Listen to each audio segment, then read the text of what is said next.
Kasih-Mu menerangi langkahku. Takut, takut, takut bimbang, karena ku tahu Kau bersamaku. Kau lebih tahu yang terbaik bagiku. Kau lebih sanggup pulihkan hidupku. Ku berserah, ku percaya, hanya Yesus penolong yang setia.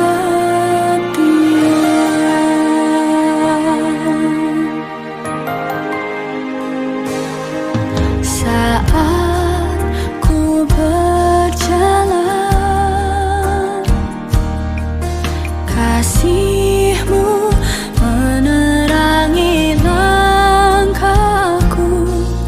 Takut, takut, takut bimbang, karena ku tahu Kau bersamaku.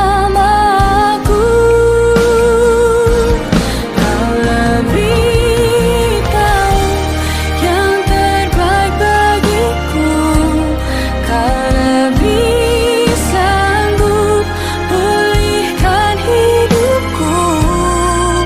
Ku berserah, ku percaya, hanya Yesus penolong yang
Shalom jemaat Tuhan, selamat pagi. Senang sekali kita bertemu di dalam ibadah online pagi hari ini. Saya percaya dari rumah kita masing-masing kita akan mengalami hadirat Tuhan. Mari kita buka hati kita, mari kita biarkan Tuhan menguasai momentum kita pagi hari ini. Yang setuju katakan amin. Mari kita puji Tuhan bersama-sama. Haleluya, Lord Jesus. Mari kita ketika Tuhan memulihkan keadaan.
menabur dengan mencucurkan air mata, pasti akan menuai dengan sorak-sorai.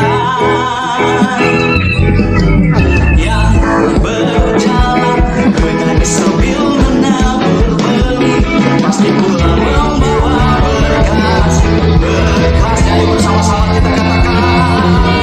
Yang menabur dengan mencucurkan air mata, pasti akan menuai dengan sorak-sorai.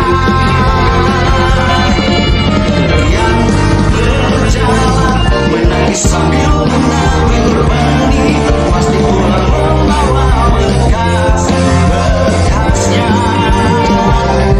Pasti pulang membawa berkasnya.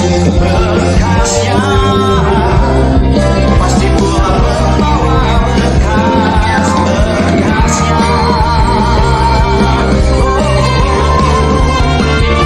Haleluya, Yesus.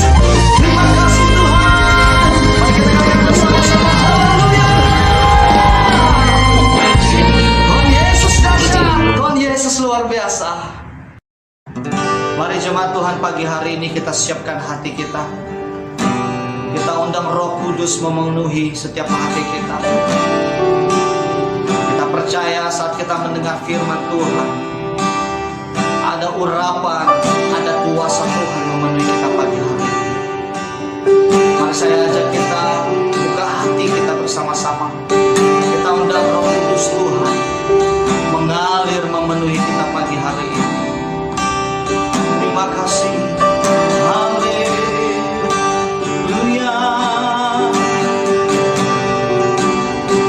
Oh Yesus Tuhan, kami percaya hadiratmu.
Semoga besar, semoga besar, berwarna ajaib, tiada seperti Engkau, tiada seperti Engkau. Semoga besar, berwarna ajaib, tiada seperti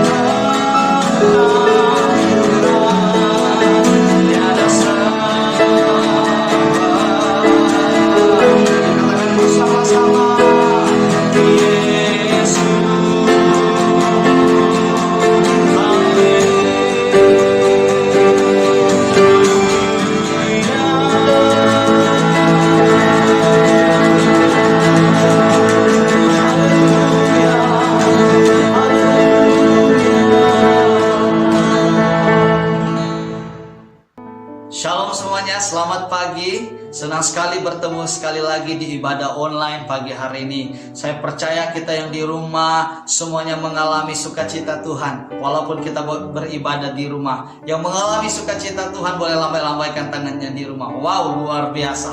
Nah, pagi hari ini saya mau menyampaikan sedikit untuk firman Tuhan. Biarlah ini memberkati dan menguatkan kita. Mari kita buka di dalam Mazmur 63 ayat 1 hingga 2. Nah, ini perikopnya yang dikatakan rindu akan Allah. Ini adalah Mazmur Daud semasa dia di padang gurun Yehuda. Ayat 2 berkata, "Ya Allah, Engkaulah Allahku, aku rindu akan Engkau. Seperti tanah tandus haus akan air, begitulah aku haus akan Engkau." Nah, ini adalah Mazmur Daud ketika dia mengalami satu kerinduan yang bersama dengan Tuhan. Karena Daud pada waktu ini mengalami satu goncangan di dalam hidupnya. Tapi justru di dalam goncangan ini tidak menghalang dia datang kepada Tuhan. Tapi justru semakin dia mencari Tuhan. Amin. Nah, Daud menggambarkan hatinya seperti tanah yang kering. Tanah yang kering merindukan air. Air itu kalau kering benar, apabila disiram air, air itu kan cepat meresap. Di mana tanah itu sangat-sangat perlukan air. Begitulah Daud menggambarkan hatinya bahwa dia sangat merindukan Tuhan.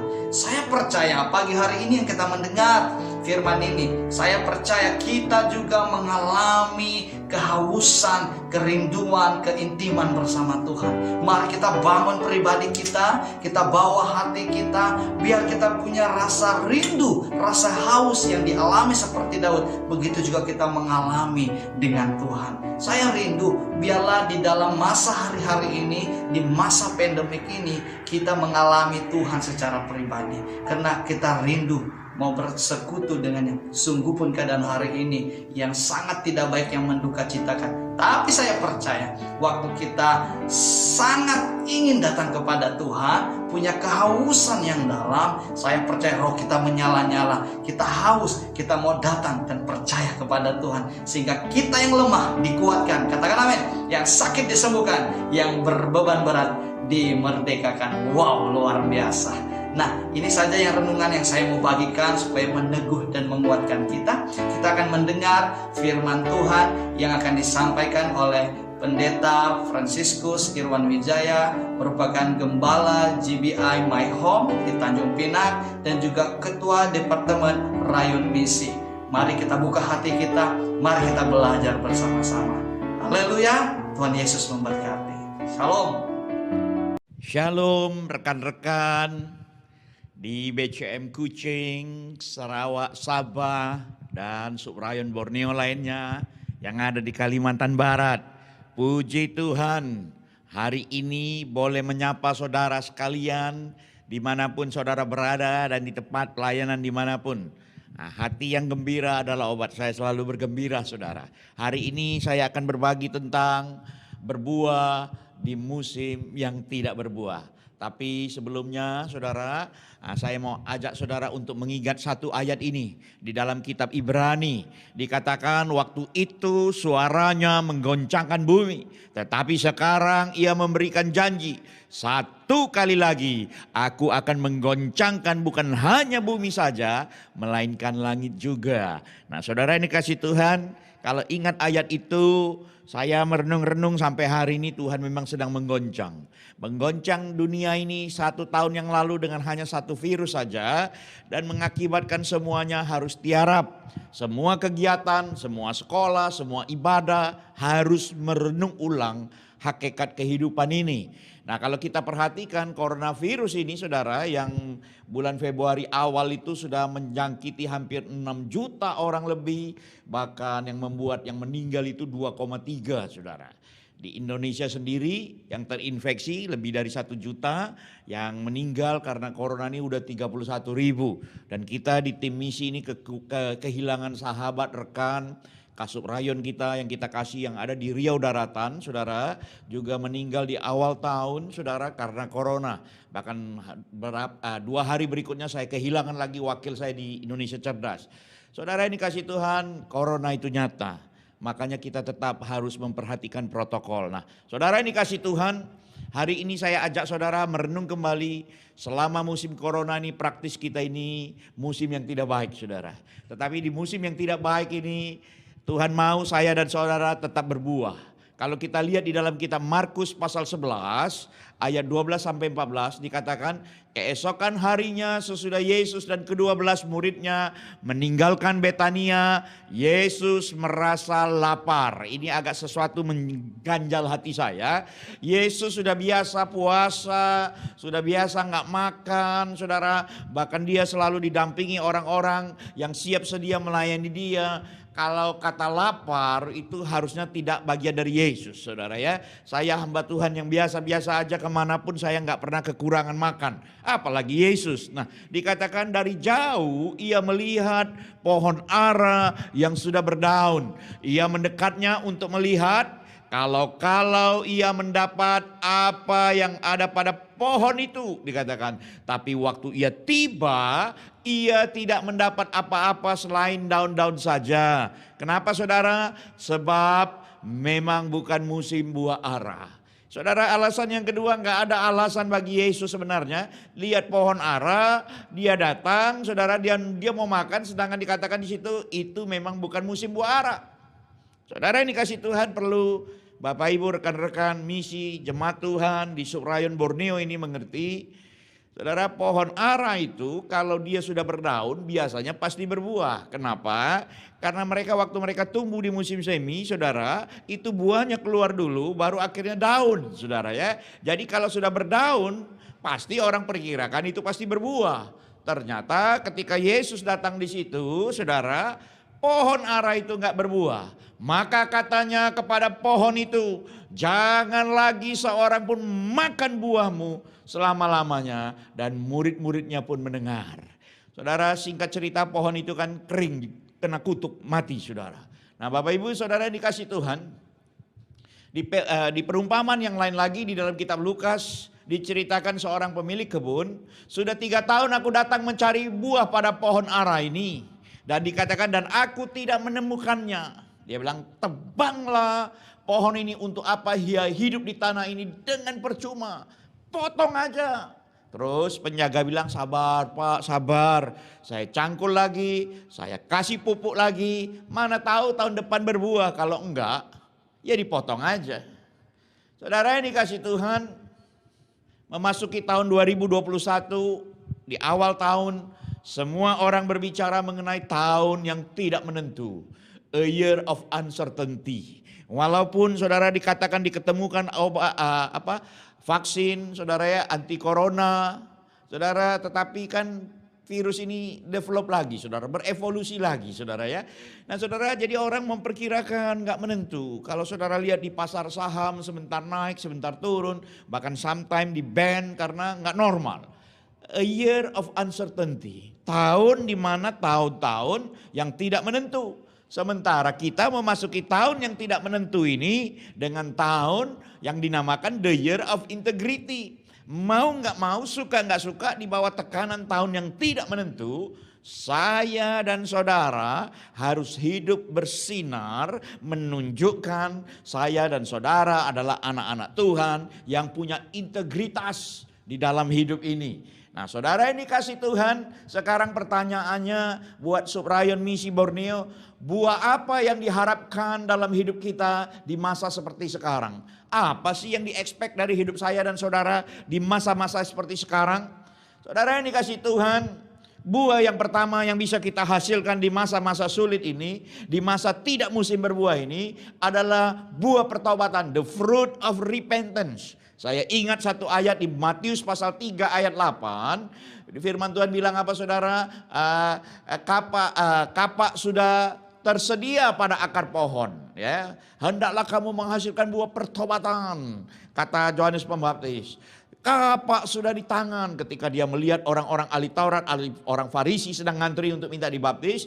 Kapak sudah tersedia pada akar pohon. Dan setiap pohon yang tidak menghasilkan buah yang baik pasti ditebang dan dibuang ke dalam api. Wow, gak main-main saudara. Dikatakan kalau kamu gak bisa menghasilkan buah pertobatan, ingat baik-baik, kapak sudah ada pada akar pohon siap ditebang. Wih, gak main-main saudara. Nah, the fruit of repentance ini seperti apa? Saudara, kalau saudara lihat di dalam 2 Korintus 7 ayat 9 sampai 10, saya bacakan ayat yang ke-10 saja saudara ya. Sebab duka cita menurut kehendak Allah menghasilkan pertobatan yang membawa keselamatan yang tidak akan disesalkan, tetapi duka cita yang dari dunia ini menghasilkan kematian. Saudara, Alkitab menjelaskan tentang duka cita dunia dan duka cita yang diizinkan Tuhan. Apa sih maksudnya? Saudara yang dikasih Tuhan, ketika kita ditegur oleh firman Tuhan, ketika kita ditegur oleh Roh Kudus saudara, kita itu sedih, kita itu bertobat, kita itu minta ampun, habis itu kita menyesal. Itu duka cita yang datangnya dari Tuhan. Kenapa? Karena itu membawa kepada keselamatan. Bagaimana contohnya Pak duka cita yang dari dunia? Apakah Alkitab ada contoh? Ada. Saudara, satu kali saudara Kain dan Habel ini mereka bertengkar saudara. Dan ketika Kain tahu betul saudara ya, dia punya persembahan tidak diterima Tuhan, dia jealous, dia cemburu, dia matikan adiknya Habel. Habis itu kan firman Tuhan datang saudara, dia harus diusir, dia harus dikejar-kejar, dia akan diancam dibunuh. Terus Kejadian 4 ayat 13 bilang apa? Hukumanku ini lebih besar daripada yang dapat kutanggung. Dia masih membela diri saudara. Dia ditegur, dia diusir, dia sedih saudara. Bukan harusnya dia ingat, iya Tuhan, aku ini sudah menghabiskan nyawa adikku, makanya darahnya berteriak ampuni. Harusnya kan begitu saudara. Tetapi di dalam pelariannya saudara, ketika dia diberi peringatan, diberi hukuman seperti itu, dia bukan menyesal. Dia sedih karena dia diusir dari tempatnya saudara, dikejar-kejar. Tetapi dia masih bela diri. Hukumanku itu lebih besar dari apa yang dapat kutanggung. Saudara nangkap? Saudara harusnya repent, dia telah menjadi pembunuh, saudara ya. Tetapi justru dia, saudara, di dalam kesedihannya, saudara, di dalam pelariannya, dia masih sibuk memikirkan, itu gak seberapa, hukumanku masih terlalu berat. Nah seringkali kan kita juga begitu saudara. Kenapa sih Tuhan begini? Kok kayaknya Tuhan you are not fair. Tuhan ini gak adil, kok kayak begini, kok kayak begitu. Saudara yang dikasih Tuhan, dengar baik-baik. Biarlah saya dan saudara selalu menghasilkan buah pertobatan. Contoh yang lain apa lagi? Abraham dan Lazarus dan orang kaya saudara. Di dalam Lukas pasal 16 ayat 24. Ketika orang kaya itu melihat Lazarus di pangkuan Abraham, dia berkata, "Bapak Abraham, kasihanilah aku." Pertama dia minta kasihan. Habis itu dia bukan bilang kasihani aku, memang aku orang bersalah, aku berdosa selama hidup. Enggak saudara. Yang dia pikirkan masih diri dia. Suruhlah Lazarus supaya ia mencelupkan ujung jarinya ke dalam air dan menyejukkan lidahku. Sebab aku sangat kesakitan dalam nyala api ini. Saudara, di dalam proses penghukuman pun saudara, dia bukan menyesali dosanya, tapi dia masih mau merasakan sesuatu saudara. Nah Bapak Ibu dikasih Tuhan, biarlah di masa berdiam diri ini saudara, di masa kita nggak bergerak bebas ini, saudara, biarlah saya dan saudara boleh berdiam diri, saudara, di musim-musim yang tidak produktif ini, tapi kita menghasilkan buah pertobatan. Saya bertobat untuk gereja, saudara. Aduh Tuhan, mau kumpul orang nggak bisa, mau ibadah nggak bisa. Ampuni kami gereja yang sering kali kami egois, kami abuse, sometimes we abuse the power, kita abuse the jemaat, saudara, tanpa kita sadarin. Maksudnya baik, tapi tanpa sadar kita abuse, saudara. Saya minta ampun, saudara. Saya introspeksi. Kadang-kadang kita ini sebenarnya memang mau cari jiwa atau mau kumpulkan crowd. Saya bertobat, gereja pun harus bertobat sekarang. Nah saudara, ini kasih Tuhan. Firman Tuhan ngomong dengan jelas, mendekatlah kepada Allah dan Ia akan mendekat kepadamu. Tuhan ingatkan untuk tahirkan tanganmu, hai kamu orang-orang berdosa, dan sucikanlah hatimu, hai kamu yang mendua hati. Biarlah saya dan saudara selalu mempunyai pure heart, hati yang murni untuk mengasihi jiwa-jiwa, untuk mengasihi keluarga, mengasihi gereja Tuhan. Biarlah kita terus boleh menghasilkan buah-buah pertobatan. Saudara, yang kedua, saudara, adalah buah roh. The fruit of the spirit, ya saudara ya. Di dalam Galatia pasal 5 ayat 22 sampai 23 jelas sekali the fruit of the spirit, saudara. Dikatakan buah roh itu adalah kasih, sukacita. Kita mungkin punya kasih, tapi sukacita seringkali berkurang, saudara. Mungkin kita punya kasih, sukacita, damai sejahtera, kesabaran. Saya ini kurang sabar, jujur saudara ya. Karena I want to do anything fast. Saya pengen kerja segala satu cepat supaya saya bisa kerjakan yang lain. Ini sesuatu kekurangan saya, saudara. Habis itu kemurahan, kebaikan, kesetiaan, lemah lembut mungkin agak kurang, saudara ya. Habis itu yang paling parah, penguasaan diri. Nah, saya jujur saudara, penguasaan diri saya sangat kurang saudara ya.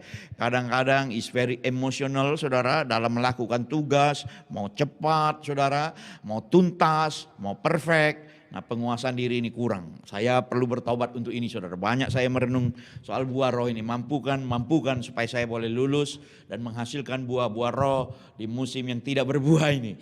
Saudara, ini kasih Tuhan di dalam Filipi pasal 1 ayat 21 sampai 24 berbicara tentang buah pelayanan. Karena bagiku hidup adalah Kristus dan mati adalah keuntungan. Bahasa Bataknya saudara, Kristus do hangulon diau jalalaba nang hamatean. Itu Filipi sada ayat 20 sada. Itu ayat emas saya saudara. Tapi Paulus bilang gini, tetapi jika aku harus hidup di dunia ini, dikatakan itu berarti bagiku bekerja memberi buah. Paulus bilang gini saudara, kira-kira kalau aku mati untung, tapi kalau aku hidup berarti untuk Yesus. Kalau untuk Yesus artinya hidupku ini harus bekerja menghasilkan buah, saudara. Dikatakan apa? Aku didesak dari dua pihak. Aku ingin bersama-sama dan diam bersama Kristus. Itu memang jauh lebih baik. Tetapi lebih perlu untuk tinggal di dunia ini karena kamu. Saudara, dengar baik-baik. Kalau bagi kita orang percaya saudara, mati itu satu keuntungan. Karena kita tahu pemilik sorga. Tapi kalau sampai hari ini saya dan saudara diizinkan masih hidup, saudara, itu jauh lebih penting. Kenapa saudara? Karena ada orang-orang yang dipercayakan buat saya dan saudara untuk dilayani. Amin. Tetapi lebih perlu untuk tinggal di dunia ini, kata Paulus, karena kamu. Karena gereja Tuhan, karena jemaat Tuhan, karena orang-orang yang kita kasih yang perlu kita layani. Nah saudara, ini kasih Tuhan, saya baru kembali dari Kepulauan Lingga, saudara ya, the Lingga Island, saudara. Itu heading south to dari Bintan, dari Batam itu menuju selatan, 3 to 4 hours. 3-4 jam saudara naik kapal feri, habis itu naik small boat saudara. Akhirnya naik sampan sampai ke kampung. Saya sudah 17 tahun yang lalu pernah ke sana dan kami mengulangi lagi. Kita lihat sebentar saudara ya. Ini hamba Tuhan yang saya kenal 17 tahun yang lalu. Sampai hari ini dia masih tetap steady. Ini dia melayani orang-orang suku asli saudara, orang suku laut. This is dikatakan ini adalah suku Melayu tua. Dalam bahasa ilmiahnya Duano, saudara, suku Duano. Jadi kalau migrasi pertama saudara from the China, Taiwan, turun ke Filipina, to Sarawak, to Sabah, Sarawak, saudara masuk ke Riau Island, naik Semenanjung terus. Saudara, ini the first migration of the Malay, ini Melayu tua, saudara ya. Sementara kita sekarang ada di dunia Melayu muda, saudara, yang tersebar di Kepulauan Riau, Malaysia, Brunei. Saudara, ini kasih Tuhan, Bapak ini setia melayani di situ. Dan biarlah saudara, saya dan saudara boleh kita menjadi orang-orang yang menghasilkan buah pelayanan. Adalah buah jiwa. Di dalam Roma pasal 16 dibilang begini, salam juga kepada jemaat di rumah mereka. Salam kepada Epenetus saudara yang kukasih, yang adalah buah pertama dari daerah Asia untuk Kristus. Jadi saudara ini kasih Tuhan, buah pertama tadi buah pertobatan, buah roh, buah pelayanan. Dan yang keempat yang tidak kalah penting adalah buah jiwa yang kita mau persembahkan buat Tuhan. Selama masa pandemik ini saudara ya, saya pikir kok kayaknya kurang. Nggak ada buah jiwa yang bisa dimenangkan. Terbatas gerak, ternyata tidak saudara ya. Untuk menangkan buah saudara, menghasilkan buah kita harus intim sama Tuhan. Siapakah yang boleh naik ke atas gunung Tuhan? Siapakah yang boleh berdiri di tempat yang kudus? Mazmur 24 ayat 3 saudara. Orang yang bersih tangannya dan yang murni hatinya. Jadi saudara, dua syarat ini saudara. Yang pertama, orang yang tangannya bersih. Makanya hari-hari ini kita kan cuci tangan terus ya. Washing hand, saudara, mau masuk gereja cuci tangan, masuk rumah mau makan, saudara, di mana-mana dianjurkan saudara ya untuk cuci tangan. Hidup bersih. Ternyata Mazmur sudah mencatat lebih dulu saudara. Yang kedua, hati ini harus murni saudara. Jadi orang yang tangannya bersih, orang yang hatinya tulus saudara, dan yang tidak menyerahkan dirinya kepada penipuan. Tidak menyerahkan dirinya kepada penipuan, itu pakai mulut. Dan yang tidak bersumpah palsu itu juga pakai mulut. Jangan heran kalau sampai hari ini mulut kita pakai masker saudara, supaya mulut ini tidak keluar sembarangan. Mulut yang untuk memuji menyembah Tuhan, mulut yang untuk usir setan, mulut yang untuk saudara, memerintahkan setan keluar, mulut untuk bernubuat saudara, mulut yang sama kita pakai untuk hal-hal yang tidak baik. Biarlah mulut kita ini kita jaga supaya saudara? Supaya saya dan saudara boleh tetap dipakai Tuhan. Ya saudara. Nah, kalau kita lihat saudara, selama corona ini saya mau ambil contoh satu ayat di 1 Korintus 16 ayat 9. Satu kali Paulus itu pengen pergi sekali saudara ke Asia, ke Efesus.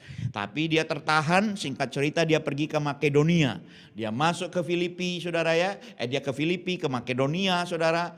Nah habis itu saudara, setelah dia ke sana dia baru kembali ke Efesus. Nah di Efesus dia menulis surat untuk jemaat di Korintus. Dia bilang apa saudara? Di sini banyak kesempatan bagiku untuk mengerjakan pekerjaan yang besar dan penting sekalipun ada banyak penentang. Jadi saudara, saya percaya selama corona hampir 1 tahun membuat gerak kita ini terbatas, membuat subrayon misi Borneo ini bergeraknya juga terbatas, masing-masing bergerak di daerah masing-masing. Tapi saya tahu betul ada banyak kesempatan untuk saya dan saudara mengerjakan pekerjaan-pekerjaan yang besar dan penting sekalipun ada banyak tantangan saudara. Nah saudara ini kasih Tuhan, biarlah selama kita berdiam ini kita juga boleh banyak melakukan kesempatan mengerjakan pekerjaan-pekerjaan yang penting.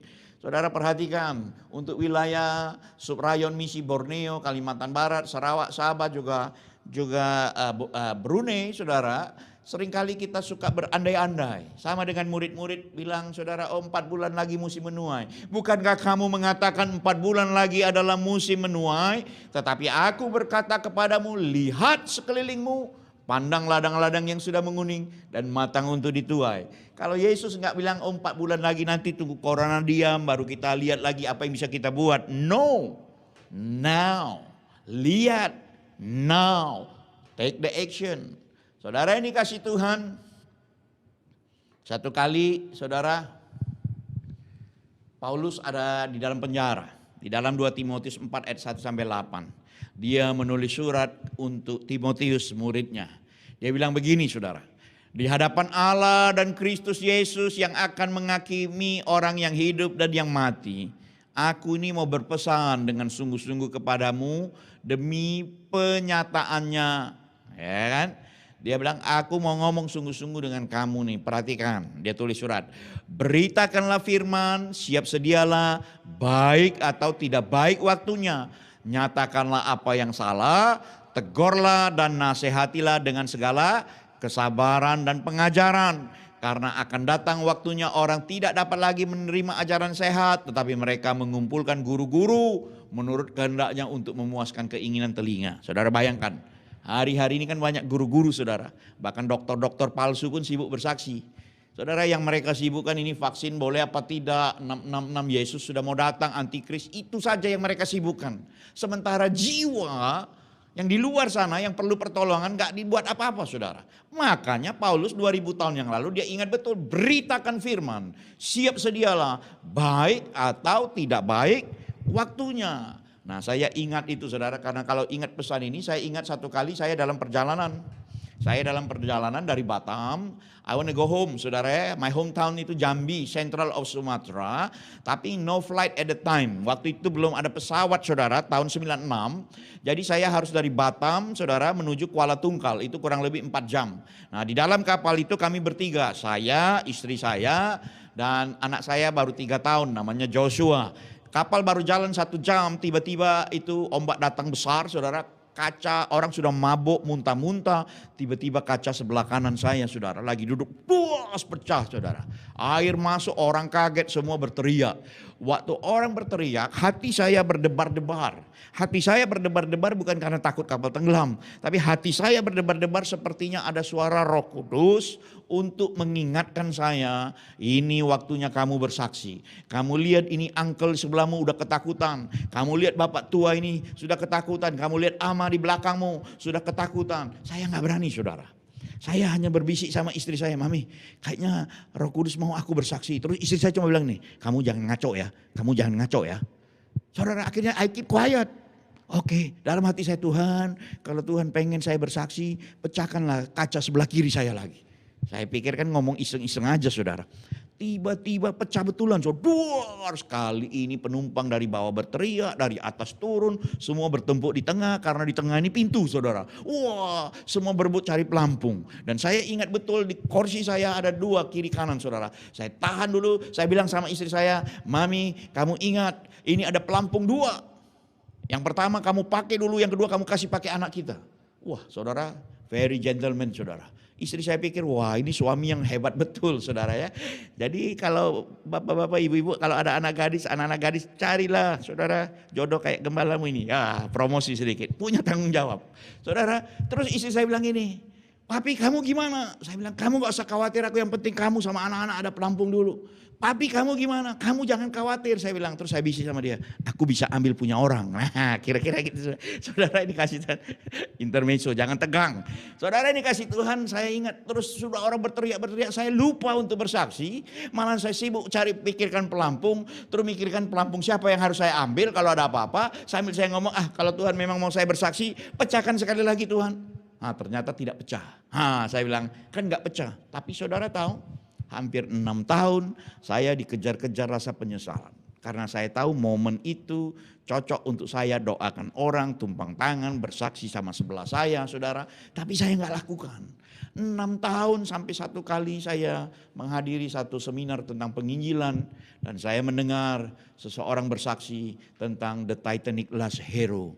Pahlawan Titanic yang terakhir, bercerita tentang seorang hamba Tuhan dari gereja sidang jemaat Allah yang menumpang kapal Titanic dari London menuju New York. Saudara, pemilik kapal yang begitu sombong dalam ceritanya itu saudara, bilang kapal ini gak mungkin tenggelam, even God cannot make it.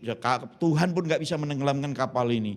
Dan ternyata kapal itu baru pertama kali meluncur, berjalan, menabrak gunung es, perlahan-lahan tenggelam saudara. John Harper dan putrinya, dia kasih pelampung sama putrinya, dia tumpang tangan, dia doakan, dia naikkan ke skoci. Dan John Harper terus berkeliling saudara, menanyakan setiap orang yang mau naik ke skoci, dia selalu bertanya, apakah engkau sudah selamat?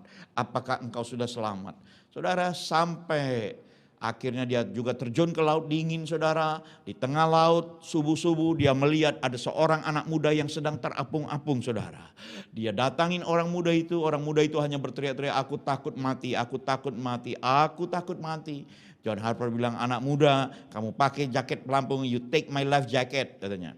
Kalau saya mati saya sudah tahu saya kemana, bagaimana dengan kamu? I don't know.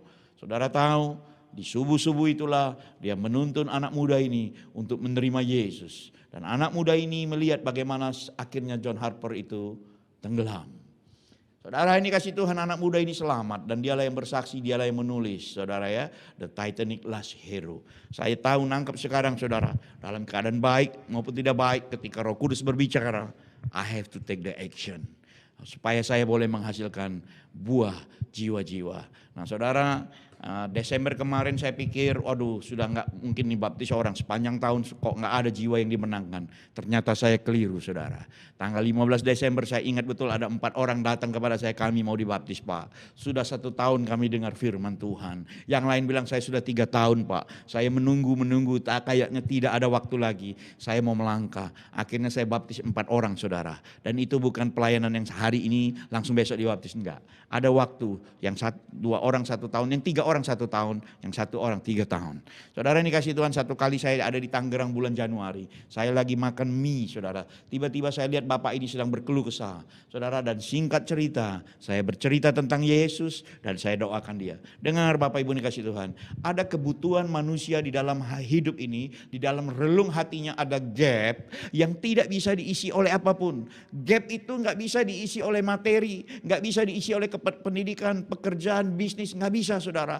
Gap itu, ruang hampa itu hanya bisa diisi oleh kasih Yesus. Saudara, ketika saudara menyentuh hal yang tepat, hatinya terbuka, firman akan masuk dan mereka akan merespon. Mari saya dan saudara lakukan itu untuk menghasilkan buah-buah buat kemuliaan dan hormat bagi nama Tuhan. Nah Bapak Ibu yang dikasih Tuhan, nah, saya baru tadi kan kalau saudara lihat yang pertama ada ibadah di Lingga saudara ya, dan saudara lihat orang-orang ini, kita lihat sebentar saudara ya, bagaimana mereka haus dan lapar untuk mencari Tuhan.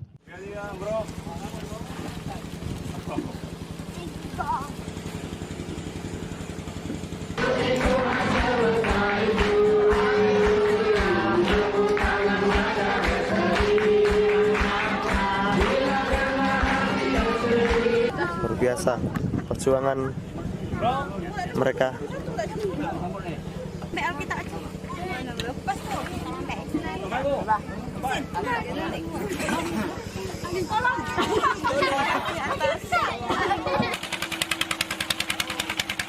Berkati. Luar biasa. Hanya saya dan tim saja yang pertama datang pakai masker, lama-lama kami juga copot masker. Karena tempatnya very nature saudara, dan begitu polos orang-orangnya. Jadi mereka datang, mereka ibadah, mereka pulang. Saudara, transportnya nggak gampang.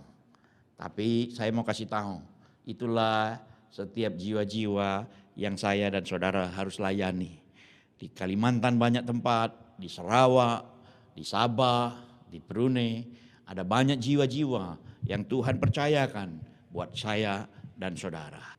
Sebagai 2-3 ayat terakhir, firman Tuhan bilang, Yesaya 40 ayat 31, tetapi orang-orang yang menanti-nantikan Tuhan mendapat kekuatan baru. Mereka seumpama Raja Wali yang naik terbang dengan kekuatan sayapnya. Mereka berlari dan tidak menjadi lesu. Mereka berjalan dan tidak menjadi lelah.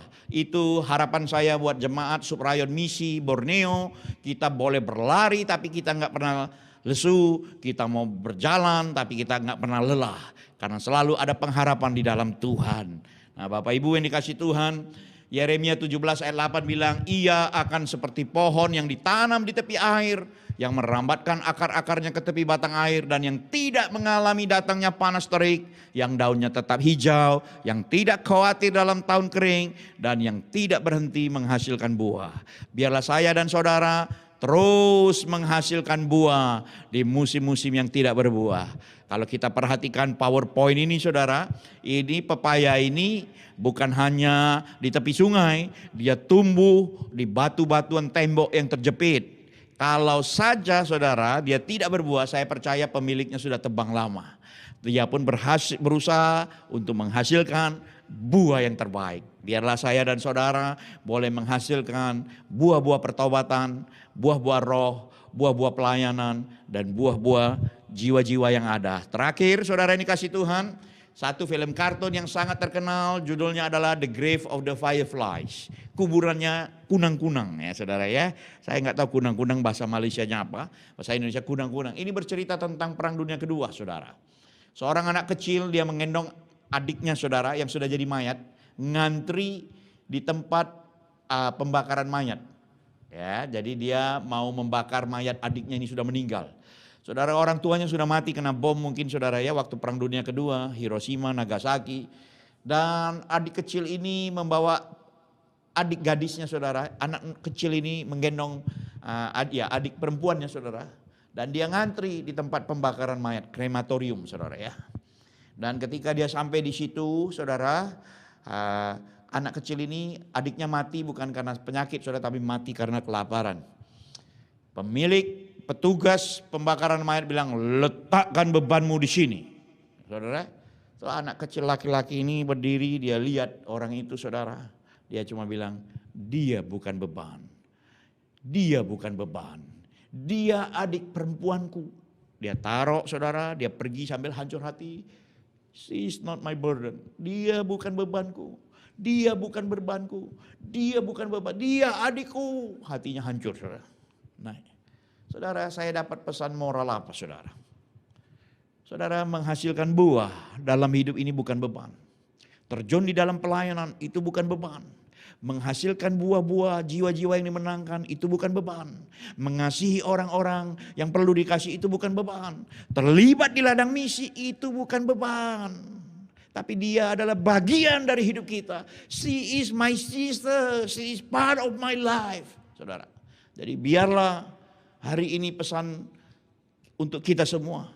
Kita mau terus berbuah di musim yang tidak berbuah. Berbuah itu bukan beban, tapi bagian dari hidup saya dan saudara. Terima kasih untuk Pastor Daniel Ginting yang sudah mengizinkan saya untuk melayani jemaat Tuhan di Subrayon Misi Borneo. Izinkan saya berdoa hari ini untuk Bapak dan Ibu dimanapun engkau berada. Bapa Surgawi, hambamu selesai menyampaikan firman. Terima kasih buat pagi hari ini, siang hari di tempat kami dimanapun kami ingin mengucap syukur. Karena Tuhan sudah menyertai kami dari hari ke hari, minggu ke minggu, bulan dan tahun. Dan terlebih lagi hari ini kami boleh diingatkan tentang firman Tuhan. Berbuah di musim yang tidak berbuah. Terima kasih Bapak, apapun yang menjadi pergumulan umat-Mu Tuhan campur tangan. Mereka yang sakit Tuhan sembuhkan. Mereka yang sedang bergumul soal keuangan dan usaha pekerjaan Tuhan Engkau campur tangan. Mereka yang bergumul soal pasangan hidup Tuhan tolong. Berkati seluruh umat-Mu Tuhan mulai dari Kalimantan Barat, Sarawak, Sabah, Brunei. Semua Tuhan berkati mereka yang mendengar firman Tuhan. Berkati para gembala-gembala yang setia. Berkati seluruh pengerja-Mu dan jemaat dimanapun berada. Jauhkan mereka dari COVID, kematian tidak akan pernah menyentuh mereka. Malaikat Tuhan senantiasa berjaga-jaga atas hidup mereka. Terima kasih buat hari ini Bapa. Tuhan Yesus berkati mereka semua. Haleluya. Amin. Sekali lagi, shalom. Selamat hari Minggu, Tuhan berkati.